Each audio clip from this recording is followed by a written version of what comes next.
தெய்வீக தேசம் நேயர்களுக்கு வணக்கம். அடியேன் கணபதி சுப்பிரமணியன் சிவாச்சாரியார், ராமாபுரம், சென்னை. நமது ஆலயமானது சென்னை ராமாபுரம் குறிஞ்சி நகரில் அமைந்துள்ள ஸ்ரீ லலிதா திரிபுர சுந்தரி சமேத ஸ்ரீ ஜெயந்தீஸ்வரர் ஆலயம்.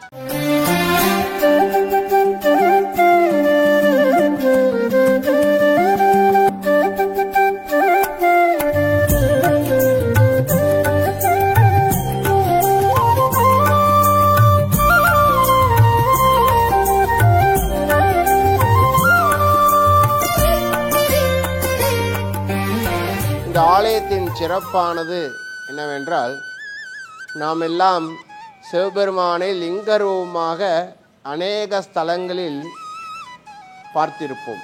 அகண்ட பாரத தேசம் முழுக்க நாம் எங்கு சென்றாலும் சிவபெருமான் லிங்கரூபமாகவே காட்சி தருவார். ஒரு சில இடங்களில், உதாரணமாக நம்ம சென்னை ஆந்திரா பார்டரில் சுருட்டப்பள்ளி என்னும் க்ஷேத்திரத்தில் சிவபெருமான் சைன கோலத்தில் நஞ்சுண்டேஸ்வரர் என்னும் திருநாமத்தோடு அங்கு இருப்பார். அதற்கு பிறகு இவ்வாலயத்தில் சிவபெருமான் சைன கோலத்தில் இருக்கிறார்.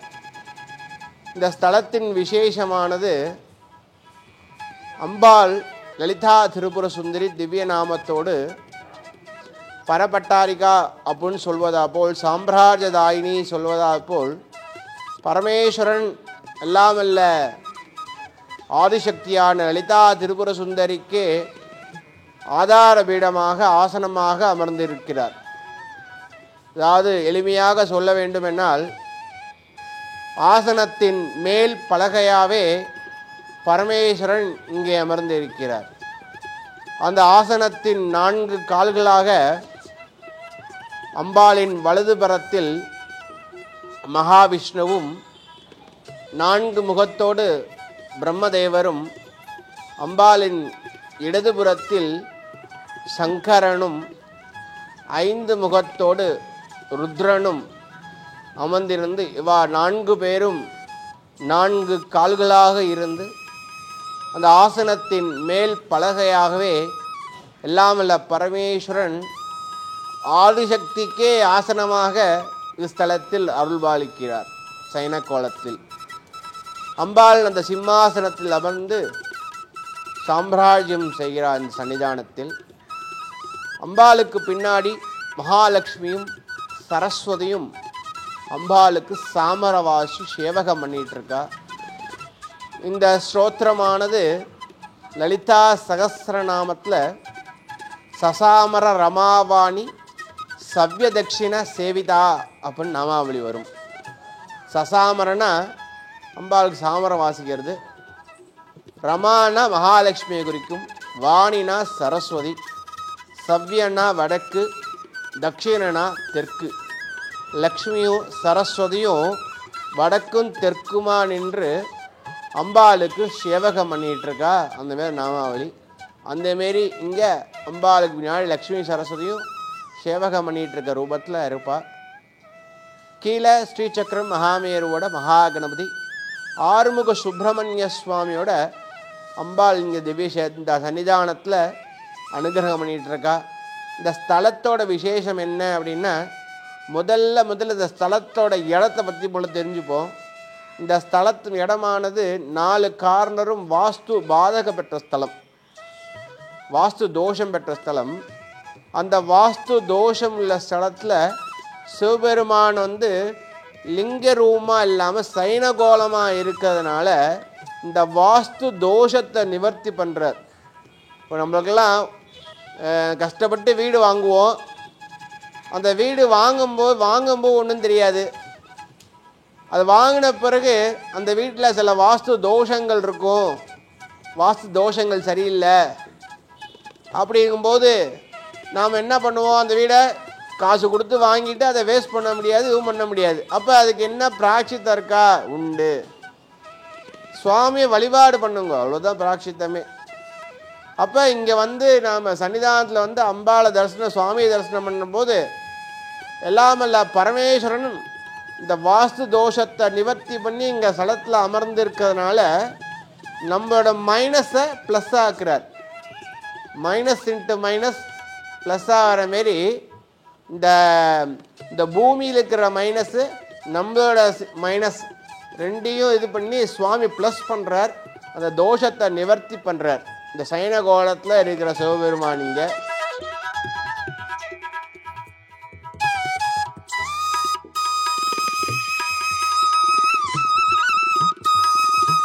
லலிதா திரிபுர சுந்தரி கோயிலுக்கு நான் ஒரு வருஷமாக வந்து இருக்கேன். நம்ம மனசில் இருக்கிற வேண்டுதலெல்லாம் ஓரளவு, அதாவது என்ன சொல்கிறது, நம்ம ரிலாக்ஸேஷனாக இருக்குது. நல்லா அந்த அம்பாலோட அருளால் ஓரளவுக்கு ப்ராப்ளம்லாம் சால்வ் ஆகுது. நம்பி வரவங்களுக்கு கைவிட மாட்டான். எங்களுக்கு தெரிஞ்சவங்க ஒருத்தவங்க சொன்னாங்க, இந்த கோவிலுக்கு போனால் சம் ப்ராப்ளம்லாம் சால்வ் ஆகும், அம்பாவை நம்பி போகிறவங்களுக்கு எல்லா வித நன்மையும் நடக்கும்னு சொன்னாங்க. சரி, சொன்ன மாதிரி நானும் இங்கே வந்ததுக்கு கை கொடுக்குற மாதிரி அம்பாள் நல்ல விஷயங்கள் நிறைய நடத்தினா. இங்கே வந்தாக்கா நிறைய நல்லது நடக்குது. அம்பாளை நம்பி அவள் திருவடியை சரணம் அடைஞ்சால் எல்லாருக்கும் எல்லா வித நன்மையும் கிடைக்கும்ன்றது நம்பிக்கை. அந்த நம்பிக்கையோடு வரவங்களுக்கு எல்லாருக்கும் நன்மை நடக்கும்.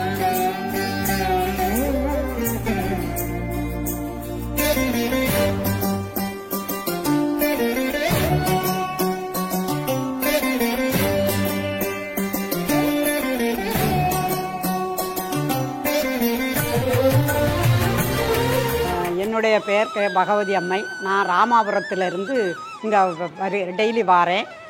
ஸ்ரீ ஜெயந்தீஸ்வரர் உடனுரை ஸ்ரீ லலிதா திரிபுர சுந்தரி ஆலயத்தில் நான் இப்படி கேள்விப்பட்டு, இப்படி பள்ளி கொண்ட சிவன் இங்கே இருக்காருன்னு சொல்லி நான் கேள்விப்பட்டு இந்த கோவிலுக்கு மார்கழி 1லேருந்து டெய்லி இங்கே வந்துக்கிட்டு இருக்கேன். வந்த பிறகு எனக்கு ரொம்ப திருப்தியாக இருக்குது. இந்த கோயிலுக்கு வந்த பிறகு அந்த ஈஸ்வரனையும் அந்த லலிதா திரிபுர சுந்தரியும் பார்த்த பிறகு நமக்கு என்ன வேண்டுதலோ, என்ன காரியம் நினச்சி இந்த ஆலயத்துக்கு வரோமோ அது கண்டிப்பாக அது நிறைவேறும். நாம் நம்பிக்கையோடு இந்த ஆலயத்தை நாம் தொழுதால் நாம் நினச்ச காரியம் கண்டிப்பாக நிறைவேறுங்கிறது எனக்கு நம்பிக்கை இருக்குது. வரக்கூடியவங்களுக்கும் அந்த நம்பிக்கை இருக்கும். நாம் வந்து அந்த சாமியை தரிசனம் பண்ணணும். இதில் இந்த ஆலயத்துக்கு வந்த பிறகு நிறைய மக்கள் டெய்லி காலையில் வந்துட்டுருக்காங்க.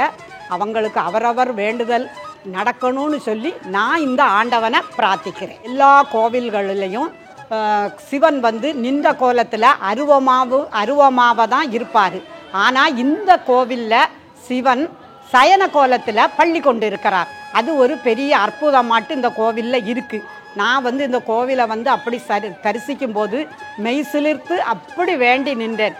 ஏன்னா நம்ம இந்த கோலத்தை இதுவரை பார்த்தது இல்லையே அப்படின்னு சொல்லி இந்த பகவானை நம்ம மனசார வேண்டுனா நமக்கு அத்தனை காரியமும் நம்ம வீடுகள்லையும் நாட்டிலையும் எல்லாத்துலேயும் நல்லபடியாக நடக்குங்கிற நம்பிக்கை எனக்கு இருக்கு.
லலிதா திரிபுர சுந்தரி சுவாமி நாமம் ஜெயந்தீஸ்வரர்.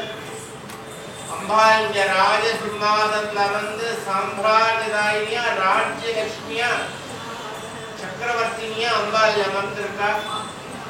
அம்பாளோட சிம்மாசனத்துக்கு இங்க பரமேஸ்வரனே ஆசனமா இருக்கார். சைன கோலத்துல அநேக இடங்கள்ல சிவபெருமான லிங்க ரூபமா பார்க்கலாம்.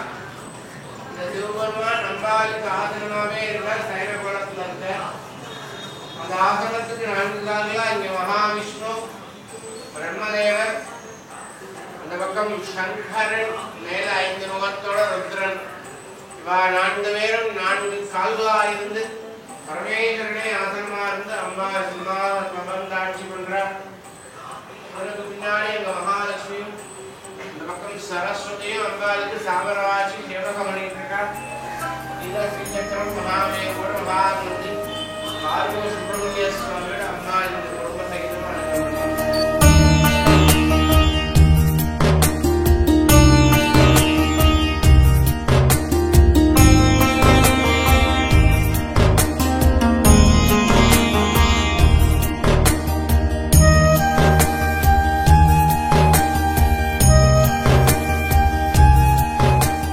இந்த கோயில் வந்து ரொம்ப சக்தி வாய்ந்த கோயில். எந்த காரியம் நம்ம நினச்சி வந்தாலும் அது வந்து ஜெயமாகவும் முடிச்சு கொடுப்பாங்க. அம்மாவும் அப்பாவும் ஒன்று சேர்ந்து இருக்கிறதுனால எல்லா காரியமும் ஜெயமாகும். நம்பிக்கையோடு வந்தால் எல்லாமும் நன்மையும் நடக்குது. இந்த கோயிலை பொறுத்த வரைக்கும் எல்லா வேண்டுதல், எந்த வேண்டுதல் இருந்தாலும் அந்த வேண்டுதல் எல்லாம் அப்பாவும் அம்மாவுமா இருந்து நிறைவேற்றி தராங்க. நம்பிக்கையோடு வரணும். எல்லாரும் போல தான் நாங்களும் இந்த ஆலயத்துக்கு யதார்த்தமாக வந்தோம். ஐயன் சிவபெருமானும் அம்மாவும் இருக்கிறதுனால. ஆனால் இங்கே வந்த அப்புறம் நாங்கள் வச்ச வேண்டுதல் எங்களுக்கு அப்பாவும் அம்மாவுமா இருந்து நிறைவேற்றி கொடுத்தாங்க. குழந்தை இல்லாமல் இருந்து வேண்டிக்கிட்டு வந்தவங்களுக்கு குழந்தை பாக்கியம் கொடுத்தாங்க. திருமணம் ஆகாத இருக்கிறவங்களுக்கு திருமணமும் முடித்து கொடுக்குறாங்க. அனைத்து கிரக சரியில்லாதவங்களுக்கு அனைத்து தோஷங்கள் அனைத்துமே தீர்த்து வைக்கிறாங்க. இங்கே வந்து பௌர்ணமி பூஜை ஐயனுக்கும் அம்மாவுக்கும் சிறப்பான முறையில் நடைபெறும்.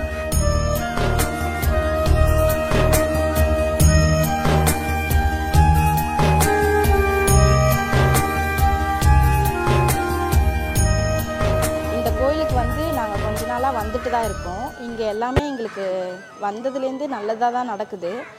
எங்கள் அம்மா வந்து சிம்மாசனத்துலேயும் அப்பா வந்து சைன கோலத்துலேயும் காட்சி அளிக்கிறாங்க.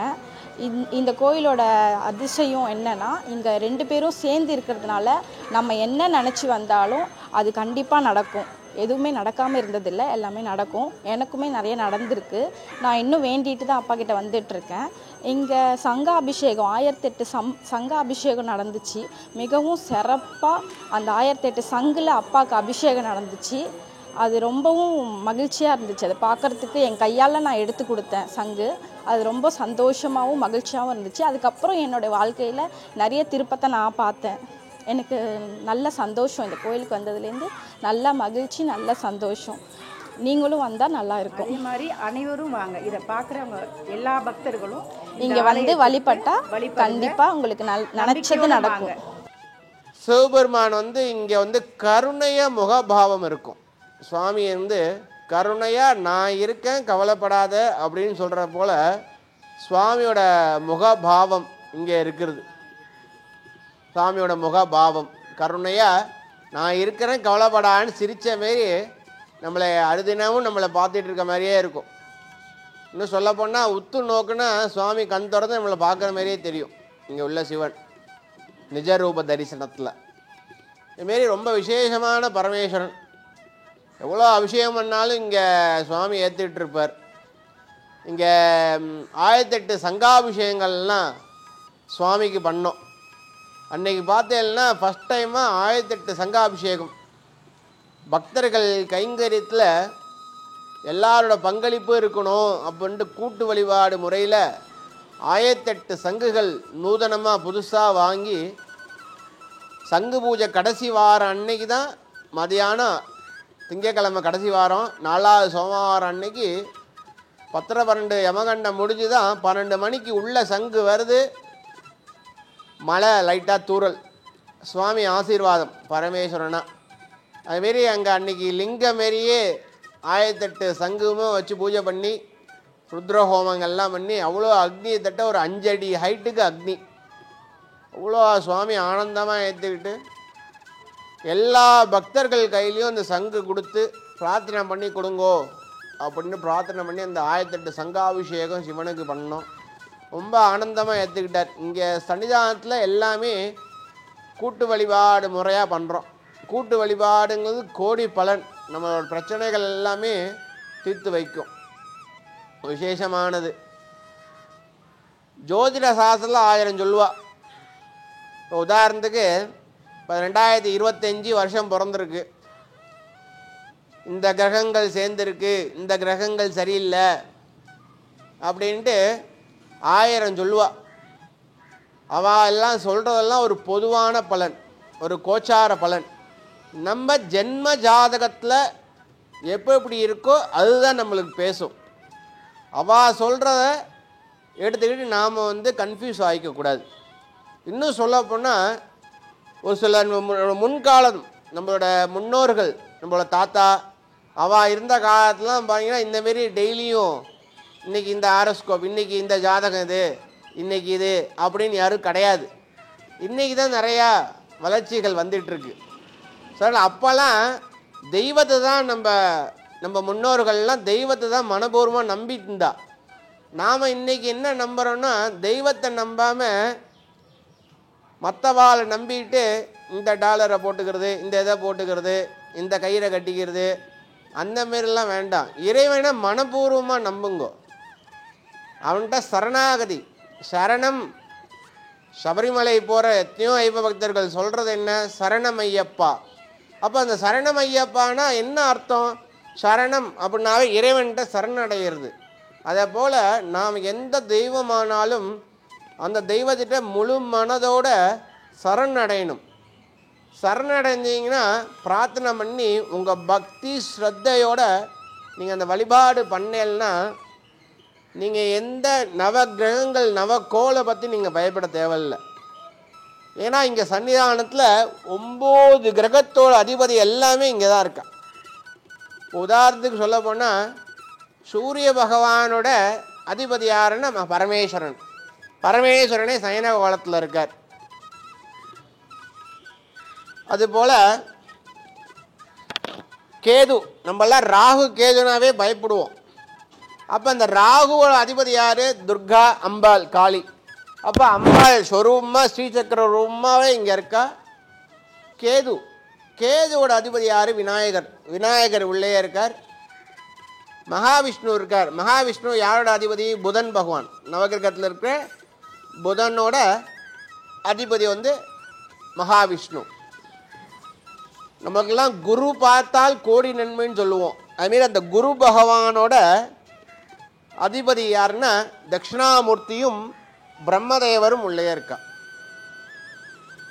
இன்னொன்று, சிவனுக்கு 64 அவதாரங்கள் இருக்குது. அந்த 64 அவதாரத்தில் முருகனும் வருவார், சங்கரன், ருத்ரன் 5 முகத்தோட அவதாரம் உள்ளே இருக்கா. லக்ஷ்மி, சரஸ்வதி இவா 2 பேரும் எல்லா சன்னிதானத்துலேயும் பார்த்தீங்கன்னா உங்களுக்கு அனுகிரகம் பண்ணுற மாரியே இருப்பா. இங்கே அனுகிரகம் பண்ணுற மட்டும் இல்லாமல் அம்பாளுக்கு சேவகம் பண்ணுற மாரியே இங்கே இருக்கா, சாமரை வாசிக்கிட்டு. அப்போ லக்ஷ்மி யாரோட அதிபதி அப்படின்னா சுக்கிரன். சுக்கிரன் தான் இக போக சுக வாழ்வை கொடுக்கிறவர் சுக்கிரன். கேது இங்கே ஞானத்தை கொடுக்குறவர், ஆன்மீகம் சித்தாந்தம் இந்தமாரி எல்லாமே கேது. இதுமாரி நவகிரகங்கள் நம்ம ஜாதக கட்டத்தில் எந்த வீட்டில் இருந்தாலும் நாம் நவகிரகத்தை பற்றி பயப்பட தேவை வேண்டாம். இறைவனை மனப்பூர்வமாக நாம் நம்பி அவங்கள்ட்ட சரணாகதி அடைஞ்சோன்னா, நம்ம பக்தியை அதுமாரி காட்டினோன்னா எந்த ஒரு பிரச்சனையும் வராது. சுவாமி துணையாக இருப்பார் என்றைக்குமே. நம்ம பக்தி ஸ்ரத்தை தான் மெயின். ஸ்ரத்தையோடு எந்த எதுவாக இருந்தாலும், பூஜையாக இருந்தாலும் சரி, எந்த பரிகாரமாக இருந்தாலும் சரி, ஸ்ரத்தையாக பண்ணணும், பக்தியோடு பண்ணணும். ஏதோ ஏனோ தானோன்னு பண்ணால் அதில் பலன் கிடையாது. அதேமாரி ரொம்ப விசேஷமானது. நமக்கெல்லாம் இறைவன் 2 கை கொடுத்துருக்கான், 2 கால் கொடுத்துருக்கான். சுவாமிக்கு 2 கால் இருக்குது, சுவாமிக்கு அத்தனை கை இருக்குது. ஏன் அப்படின்னா சுவாமி நம்மளுக்கு பிரச்சனை வருது அப்படிங்கும்போது அவள் காலை போய் பிடிச்சிடணும், சுவாமியோட காலை பிடிச்சிடணும், பரமேஸ்வரன் காலை பிடிச்சிடணும். நீ தான் எனக்கு கதி அப்படின்னு சரணாகதி அவர்கிட்ட. அப்போ நாம் சரணாகதி அடையும் போது பெரிய பாதகங்களாக வர்றதெல்லாம் சின்ன பாதகமாக போயிடும். நம்பிக்கை தான் என்றைக்குமே. நம்பிக்கையோடு நம்ம எந்த ஒரு காரியம் பண்ணாலும் நல்லது நடக்கும். சார் இறைவனை நம்ம நம்பிக்கையோடு பிரார்த்தனை பண்ணணும். இங்கே பரமேஸ்வரன் அனந்த சைன ரூபத்தில் அம்பாளுக்கே ஆசனமாக இருக்க விசேஷமான ஸ்தலம்.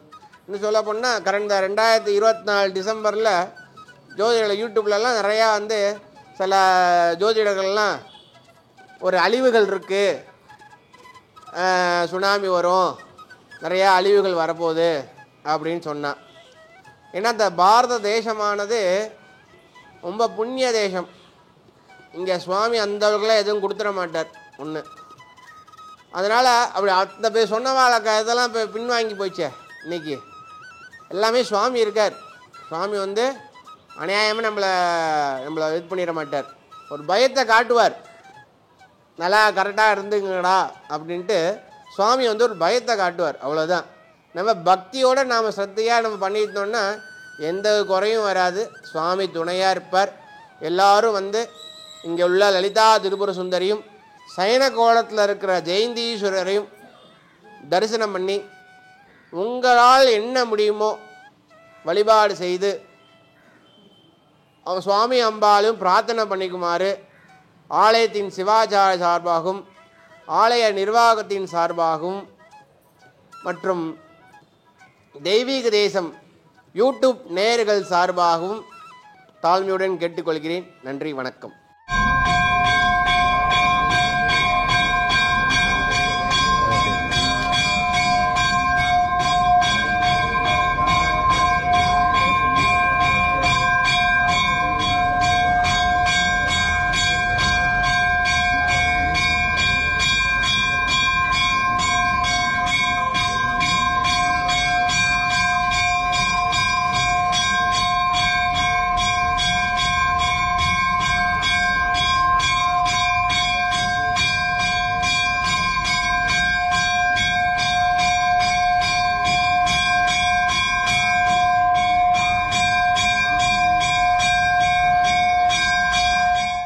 தெய்வீக தேசம் யூடியூப் சேனல் மக்கள் எல்லாருக்கும் வணக்கம். என் பேர் ஜித்து.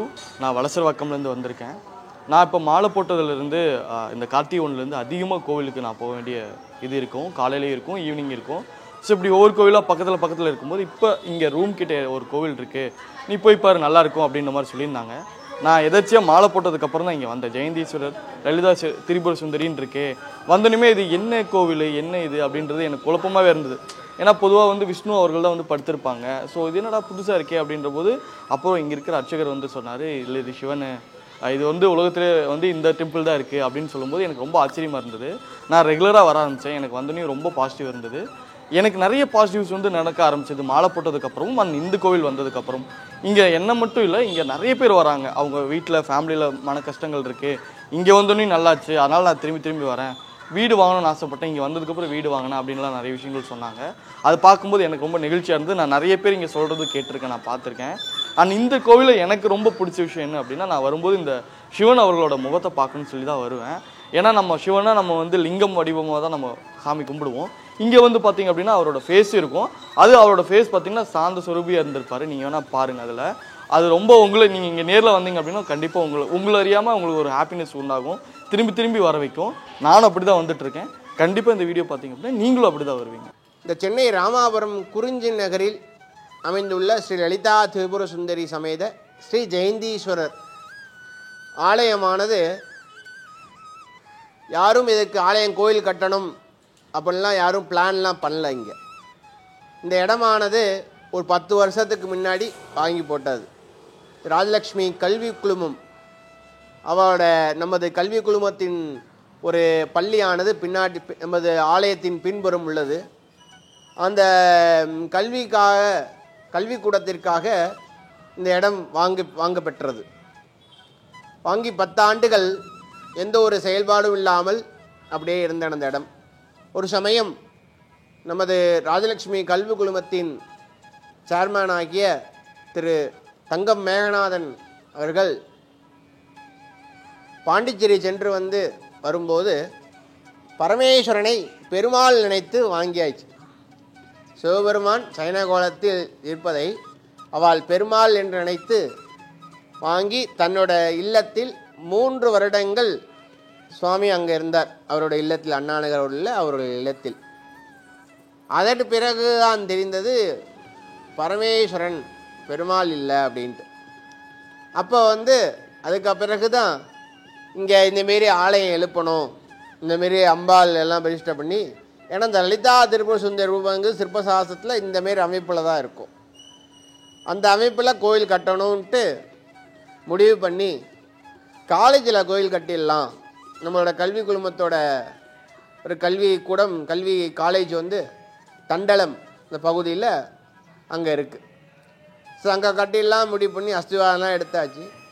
திடீர்னுட்டு ஒரு டாட், இங்கே இந்த இடம் சும்மா இருக்கே அப்படின்ட்டு இந்த இடத்துல ஆலயம் நிர்வகித்து 4 வருட காலங்கள் வேலைப்பாடுகள் நடந்து சென்ற வருடம் 2023 செப்டம்பர் 3ஆம் தேதி மகா கும்பாபிஷேகம், நூதன மகா கும்பாபிஷேகம் நடைபெற்று ரொம்ப விசேஷமாக 1 வருடமான பூர்த்தியாகி தற்போது 1.5 வருடம் பூர்த்தியாகி உள்ளது இந்த ஆலயம்.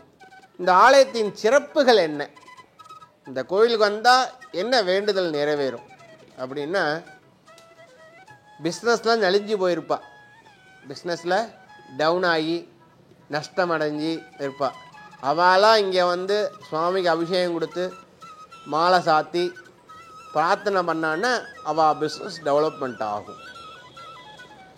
குழந்தை இல்லாமல் அபாஷன் ஆகிட்டே இருப்பாள் தம்பதிகள், அவளுக்கு வந்து குழந்தை பாக்கியம் கொடுக்கறதுக்கும், அப்புறம் ஆண்கள் நலிஞ்சு போயிருப்பாள், டவுனில் போய் இம்ப்ரூவ்மெண்ட் இல்லாமல் அவள் மேலே உயரத்துக்கும், வீடு வாஸ்து பிரச்சனையால் பாதிக்கப்பட்டிருக்கு, சொந்த வீடு வாங்கணும் அப்படின்ட்டு பல பேருக்கு அந்த கனவுகள் இருக்கும். வாஸ்து பாதிக்கப்பெற்று அதே வீட்டில் இருந்து பல கஷ்டங்கள் அனுபவிச்சுக்கிட்டே இருப்பாள். அப்போ அந்த இதுக்கு விடிவிலக்கு கிடைக்காதா அப்படின்னு பல பேர் எங்கிட்டே இருப்பாள். ஸோ அந்த ஸ்தலத்தில் வந்து சுவாமி தரிசனம் பண்ணி அபிஷேக மாலைகள் சாத்தும் போது இந்த வாஸ்து தோஷங்களும் நிவர்த்தி அடையும். ஃபாரின் ஜாப் போகணும், வெளியூர் வேலை கிடைக்கணும் அப்படின்னு ட்ரை பண்ணிகிட்டு இருக்க வாழ்க்கை இங்கே வந்து தரிசனம் பண்ணும்போது ஃபாரின் ஜாப் கிடைக்கும். சகலவிதமான பிரச்சனைகளுக்கும் ஒரே தீர்வு ஸ்தலம் இந்த ஸ்தலமானது. குறிப்பாக இன்னொன்று சொல்லணும்னா, நம்மகிட்டலாம் இருக்கிற ஒரு கெட்ட பழக்கம் என்னென்னா, ஒரு கோயிலுக்கு போனோடனே நம்மளுக்கு காரியம் சக்ஸஸ் ஆகணும் அப்படின்னு நினைக்கவே கூடாது. இப்போ உதாரணத்துக்கு நம்ம ஒரு டாக்டர்கிட்ட போகிறோம், நம்மளோட வியாதியின் தன்மை தெரிஞ்சு அவர் 3 மாதம் சாப்பிடுங்க 6 மாதம் சாப்பிடுங்க அப்படின்னு மாத்திரை கொடுப்பார். அப்படி சாப்பிட்டா தான் அந்த வியாதி சரியாகும். அதுபோல் நம்ம கோயிலுக்கு போகிறதும் ஒரு வாட்டி போயிட்டோன்னாவே நம்ம கோடீஸ்வரன் ஆகிட்டோம்னு நினைக்கக்கூடாது, ஆயிடுவோம் அப்படின்னு நினைக்கக்கூடாது. தப்பான கணிப்பு அது. ஏன்னா இன்றைக்கி எல்லாட்டும் இருக்கிற ஒரு தப்பான கணிப்பு அதுதான். நம்ம வந்து இறைவனை வந்து நம்ம எப்பப்பெல்லாம் டைம் கிடைக்குதோ வந்து பிரார்த்தனை பண்ணணும், வந்து பிரதட்சணங்கள் பண்ணணும். நம்ம சரீரத்தை அந்த இறைவன் கொடுத்துருக்கான் அந்த ஜென்மாவில் நம்மளுக்கு, அதை வந்து அர்ப்பணங்கள் பண்ணணும். நம்மளோட பக்தியில் வந்து அவர் சுவாமி அனுகிரகம் ஆசீர்வாதம் பண்ணவர், பக்தியில் வந்து அவர் நம்மளை உணர்ந்து அவர் நம்மளுக்கு பிரசாதமாக நம்மளோட என்ன பிரார்த்தனை வேண்டிக்கிறோமோ அதை கொடுப்பார் நிச்சயம். ஸோ அதனால் அடிக்கடி வரத்துக்கு ட்ரை பண்ணணும். ஒரு வாட்டி வந்துட்டோம் அப்படின்னு நினைக்காம பக்தர்கள் இதெல்லாம் புரிஞ்சுக்கணும். ஏன்னா எத்தனையோ யூடியூப் பண்ணுறவார்கள் தெய்வ தேசம் இதுமாதிரி பல நேயர்கள் வந்து இவாலாம் எடுத்து போகிறதுக்கான காரணம் என்னென்னா, பக்தர்கள் வந்து எல்லாருமே நல்லா இருக்கணும் அப்படின்னு தான் அவளாம் எல்லாம் தேடி போய் அந்த வீடியோஸ்லாம் எடுத்து போடுறா. அவள் நோக்கமே பக்தர்கள் வந்து நல்லா இருக்கணும், நம்ம தேசத்தில் இருக்கிற எல்லோரும் நல்லா இருக்கணும், அகண்ட தேசத்தில் இருக்கிற எல்லோரும் நல்லா இருக்கணும் அப்படின்னு அவள் நோக்கம். அதுதான் ஆலயமாக சென்று அங்குள்ள சிறப்புகளில் வீடியோ எடுத்து பக்தர்களுக்கு அதை டெலிகாஸ்ட் பண்ணுறான். ஸோ நாம் வந்து இதெல்லாம் புரிஞ்சுக்கிட்டு நம்ம சுவாமி தரிசனம் பண்ணோன்னா இன்னும் நல்லா இருக்கும் அப்படின்ட்டு ஆலயத்தின் சார்பாக சிவாச்சாரிய சார்பாகவும் கேட்டுக்கொள்கிறேன்.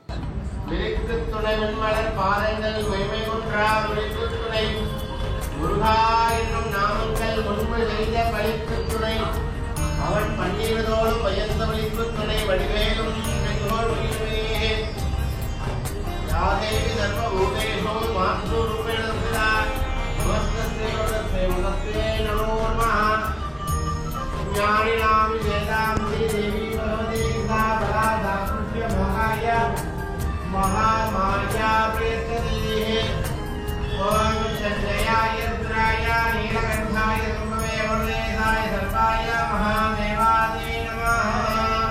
ஆன்மீகம் சம்பந்தப்பட்ட கேள்விகளும் பதில்களும் உங்களுக்கு தெரியும்னா, அதற்போல் ஆலயத்தின் சம்பந்தப்பட்ட பரிகாரங்களும் வழிபாடுகளும் தெரியும்னால் நீங்கள் தெய்வீக தேசம் யூடியூப் சேனல் சப்ஸ்கிரைப் செய்து லைக் செய்து தெரிந்து கொள்ளுமாறு கேட்டுக்கொள்கிறோம்.